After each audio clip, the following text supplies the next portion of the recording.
Mini amusement park व play ग्राउंडचे आमदार doctor Farooq Shah यांच्या हस्ते लोकार्पण।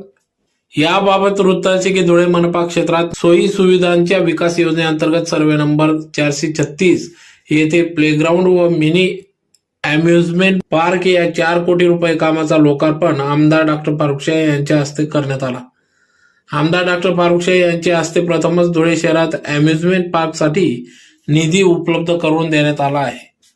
धुळे शहरातील धुळेकर नागरिकांसाठी विरंगुळ्यासाठी एक देखील गार्डन नसल्याने महिला आणि मुलांना कुठेच फिरण्याची अशी सोय नाही। तसेच वयोवृद्धांना देखील कुठेच मॉर्निंग वॉक व फिरण्याची व्यवस्था नसल्याने हे लक्षात घेऊन आमदार डॉक्टर फारुख शाह यांनी धुळे शहराच्या महिलांना सोयीचे होईल असे अम्युजमेंट पार्कसाठी व प्लेग्राऊंडसाठी शासनाकडून निधी उपलब्ध करून दिला व ते